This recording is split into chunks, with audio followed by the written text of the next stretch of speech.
शांति। आज 20 अक्टूबर 2024 के अव्यक्त महावाक्यों का चिंतन है। आज की मुरली है, वो रिवाइज कोर्स है, 28 मार्च 2002 का। आज के अव्यक्त महावाक्यों में बाप दादा ने कहा कि इस वर्ष को निर्माण, निर्मल वर्ष और व्यर्थ से मुक्त होने का मुक्ति वर्ष मनाओ। आज बाप दादा सभी ब्राह्मण बच्चों के मस्तक पर 3 लकीरें देख रहे थे और तीनों लकीरें चमक रही थी। कौन कौन सी लकीरें थी जो बाप दादा ने देखी? एक तो प्रभु पालना, हर बच्चे को भगवान की पालना मिल रही है। और दूसरी लकीर देखी श्रेष्ठ पढ़ाई की, खुद भगवान पढ़ा रहे हैं। और तीसरी लकीर श्रेष्ठ मत की, कि हर आत्मा सतगुरु जी की श्रेष्ठ मत पर चल रही है। तीनों ही लकीरें चमक रही थी। तो कितने भाग्यशाली हैं हम सब ब्राह्मण बच्चे कि प्रभु पालना का भाग्य हमें प्राप्त हुआ है। इस दुनिया में और किसी को ये भाग्य प्राप्त नहीं होता, सिर्फ हम बच्चे हैं जिनको ये भाग्य प्राप्त हुआ है कि हमें भगवान पाल रहा है। और भगवान की पालना से, उनकी पढ़ाई से हम कैसे बन जाते हैं। कहाँ तो हम शूद्र थे और कहाँ हम कितने श्रेष्ठ पूजनीय बन जाते हैं।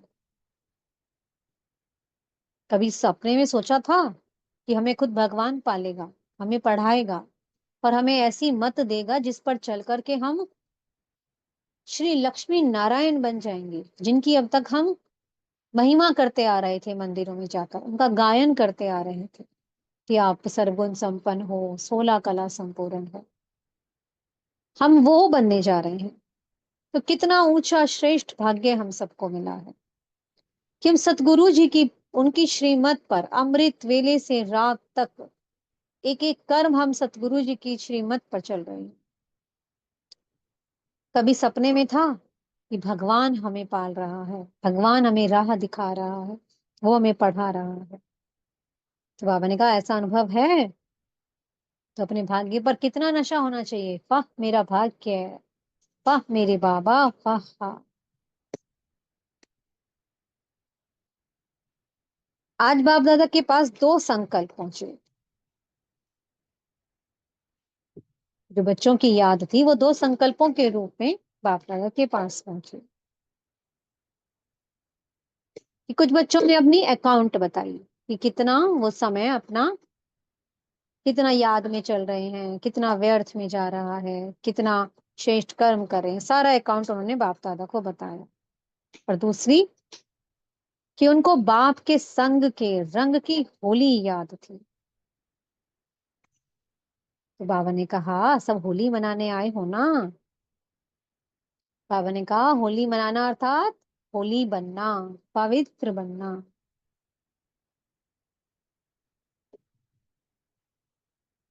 बाबा ने कहा बहुत सारी धर्म पिताएं आए, महान आत्माएं आई, सब पवित्र थे, श्रेष्ठ थे, लेकिन आपकी पवित्रता न्यारी है, क्योंकि भगवान की मत पर ही अडॉप्ट की गई है।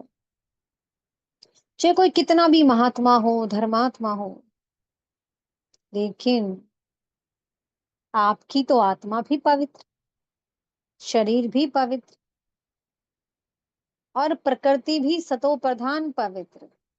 ऐसा होलीएस्ट कोई ना बना है, ना बन सकता है।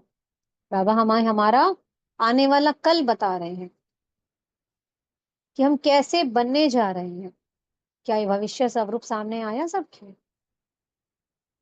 कि हम क्या बनने जा रहे हैं? हमारी आत्मा भी संपूर्ण पावन, हमारा शरीर भी संपूर्ण पावन, प्रकृति भी सतो प्रधान पवित्र। तो बाबा ने कहा को ना कोई है और ना ही कोई बन सकता है। सिर्फ जो भगवान की पालना में पलते हैं, उनसे पढ़ाई पढ़ते हैं, उनकी मत पर चलते हैं, ऐसा श्रेष्ठ भाग्य सिर्फ उन्हीं बच्चों को मिलता है।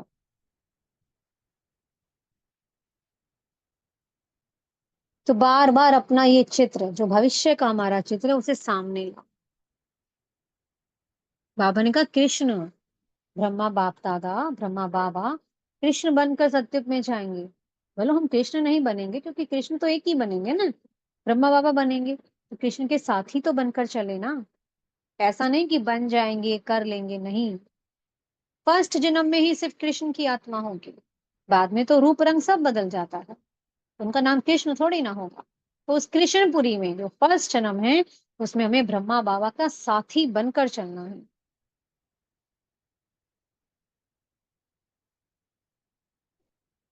बाबा ने कहा कर सकते हो, कोई शक है अपने ऊपर?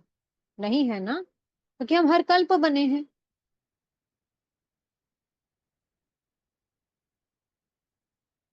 बाबा ने कहा देखो मैं तुम्हारे लिए कितनी सुंदर सौगात लाया हूँ, स्वर्ग की सौगात लाए हैं। तो स्वर्ग की दुनिया में चल रहे हो ना, बहुत समीप आ रहा है वो समय। इसलिए बाबा क्या कहते हैं बार बार, मन मना भव, मध्याजी भव। बार बार मन मन में बाबा को याद करो, अपने घर को याद करो, उस स्वर्ग को याद करो। हम क्या बनने जा रहे हैं, वो चित्र बार बार हमारी बुद्धि में इमर्ज होता रहे। आज बाप दादा ने सब बच्चों के फिर रिजल्ट देखे। बाप दादा ने रिजल्ट में देखा कि वर्तमान समय, इस समय अलबेलापन बच्चों में बहुत ज्यादा आ गया है। अनेक प्रकार का अलबेलापन है। कोई बच्चे सोचते हैं सब चलता है, कोई देखता थोड़ी ना है।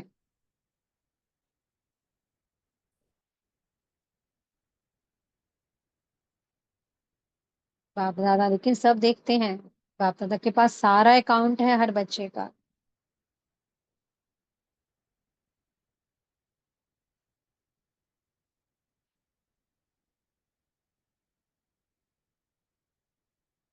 बाप दादा के पास सबकी रिपोर्ट है, कौन महारथी है, कौन घोड़ा सवार है, कौन प्यादा है।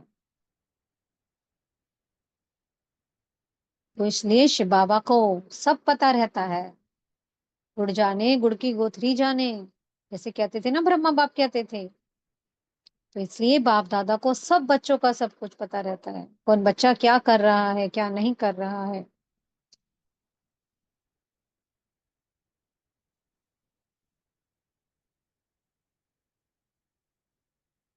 तो अपना जो भी अलबेलेपन के संस्कार हैं उनको छोड़ना है। बाबा ने कहा साधारण पुरुषार्थ से काम नहीं चलेगा, अब तीव्र पुरुषार्थी बनना है। सेवाएं करनी है, वाणी के साथ साथ मनसा सेवा। आत्मिक स्थिति में स्थित होकर के ऐसी सेवाएं करनी है कि आत्माओं को शांति की महसूसता हो, प्रेम की महसूसता हो, परमात्म परमात्म अनुभूति हो। वाणी की सेवा भी करो, साथ साथ अपनी आत्मिक स्थिति के द्वारा अनुभूति भी करानी है। आत्माओं को आपसे अनुभूति आए। अब तक वाणी तो सबने बहुत सुनी, हाँ सबको ने बहुत अच्छा सुनाया, बहुत अच्छा कहा, लेकिन अब सबको अनुभूतियां चाहिए।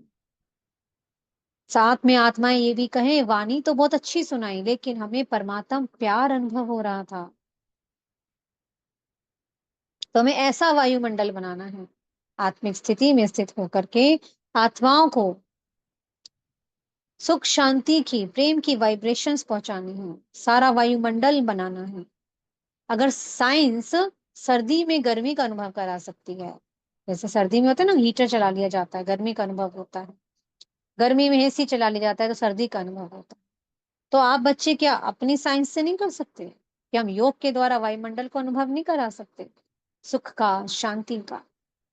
हम जो बाप से ले रहे हैं वो हमें आत्माओं को अनुभव कराना है। बाबा ने कहा अपना रहम दिल भाव विमर्श करो। आप कौन हो? विश्व कल्याणी बच्चे हो। बाबा ने कहा क्या आपको पूरी दुनिया पर रहम नहीं आता? सभी आपके आत्मा भाई, हर एक आत्मा को रहम दिल की भावना से देखो कि सबको परमात्म पालना प्राप्त हो। सबको दुआएं देनी है, सबको शुभ भावनाएं देनी है। जितना जितना हम वाइब्रेशंस के द्वारा वायुमंडल को परिवर्तन करेंगे, आत्माओं को परमात्म प्रेम की महसूसता कराएंगे, उतना उतना दुआएं मिलेंगी। तो इसलिए दुआएं देना है और दुआएं लेना है।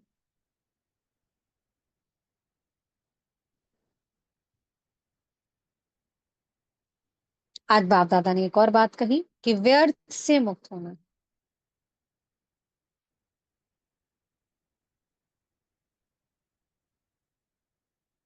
बाबा ने कहा व्यर्थ बातें, जिन जिन बातों के कारण आप अपने व्यर्थ व्यर्थ आता है, मन प्रभाव में आता है, उन सब बातों को छोड़ना है। ऐसा नहीं कि स्वयं को तो देख रहे हैं लेकिन दूसरे में कमी कमजोरी देख रहे हैं, नहीं। इसके लिए बहुत बहुत निर्माणता लानी है। वाणी में बहुत सरलता हो, निरहंकारीपन हो। जितना जितना हम में निर्माणता का गुण आएगा, निरहंकारी हम बनते चले जाएंगे। कि मैं ये अच्छा कर रहा हूं, दूसरा नहीं कर रहा, नहीं। सब में विशेषताएं ही देखनी है। अगर किसी में कमी कमजोरी देखी तो व्यर्थ के रूप में आएगी। तो बाबा ने कहा व्यर्थ से मुक्त बनना है, तो इसलिए सब में सबको विशेषताओं से भरपूर देखना है। मन में, वाणी में, बोल में, संबंध संपर्क में निर्माणता हो।